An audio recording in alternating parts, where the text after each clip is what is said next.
Vamos te atualizar também sobre a situação do Oriente Médio. Bom, hoje o presidente dos Estados Unidos, Donald Trump, ele se reúne com o gabinete após o Irã acusar os americanos de violarem o cessar-fogo.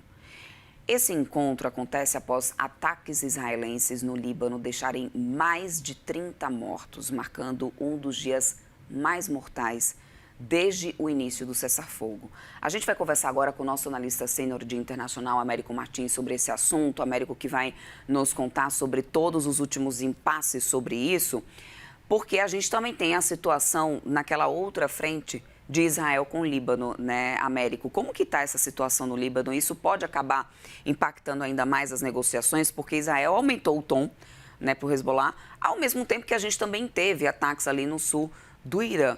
Mas essa situação do Líbano pode, de alguma forma, atrapalhar ainda mais as negociações? Meu querido, bom dia para você. Bom dia, Débora. Bom dia a todo mundo. Esses ataques israelenses contra o Líbano atrapalham demais as negociações entre Estados Unidos e Irã, com muitos analistas ao redor do mundo dizendo que isso não é por acaso e é intencional, seria um movimento dos israelenses justamente para dificultar essas negociações entre Estados Unidos e Irã. Por quê? Porque Israel é contra esse acordo, pelo menos na forma como aparentemente está sendo negociado entre Estados Unidos e Irã.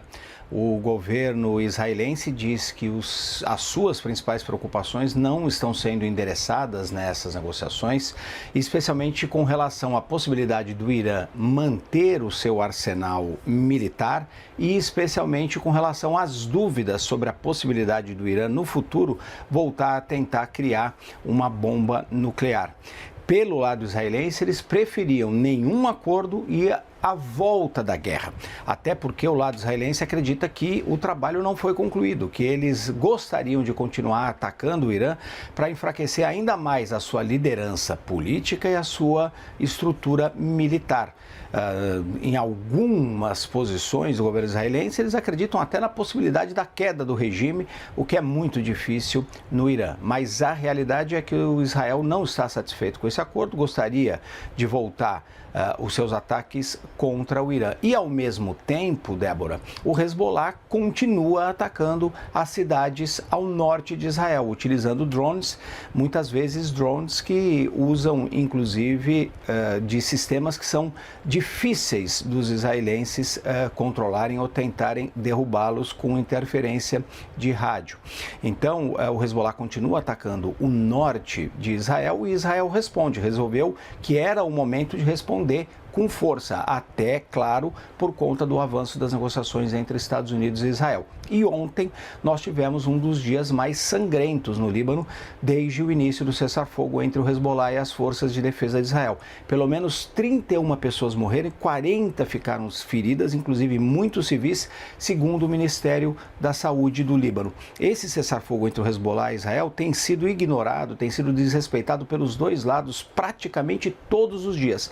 Mas agora nós estamos falando de um outro nível de violência, dezenas de pessoas sendo mortas em apenas um dia. E o governo israelense promete atacar ainda mais, inclusive a capital do país, Beirute, contra posições do Hezbollah. Por que isso tem um impacto direto nas negociações entre Estados Unidos e Irã? Porque o Irã vem dizendo desde o início do seu cessar-fogo com Israel e com os Estados Unidos e do início das negociações que quer uma negociação geral, que acabe com um conflito não apenas no seu território, mas também no Líbano, para proteger os seus aliados radicais do grupo xiita Hezbollah. Então, ao atacar o Hezbollah e ao criar essa instabilidade maior no Líbano, Israel está dificultando a possibilidade de um acordo entre Estados Unidos e Irã. No meio disso tudo, nós também tivemos um acirramento da retórica do Irã, que promete vingar os ataques que foram feitos na terça-feira pelos Estados Unidos contra algumas posições militares iranianas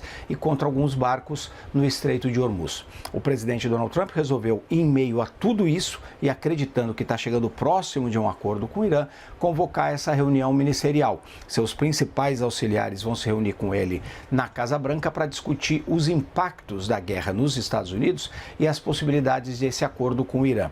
E não devemos ter nenhuma grande surpresa nessa reunião, Débora, até porque todos os ministros dos secretários do presidente Donald Trump são muito fiéis a ele e todos eles, no final das contas, até para manter as suas posições, vão concordar com as posições do líder americano. Então vamos ter algumas discussões internas que podem ser importantes, por exemplo, para a economia americana, mas não devemos ter nenhuma grande surpresa. Os ministros, os secretários vão acabar referendando as posições do próprio presidente Donald Trump. Enquanto tudo isso acontece, ainda existe uma esperança de acordo, porque nós temos ainda uma delegação do Irã no Catar, que é o país que está tentando intermediar esse acordo que, como se vê, vai ter que enfrentar aí ainda muitos desafios, muitos buracos aí nesse percurso.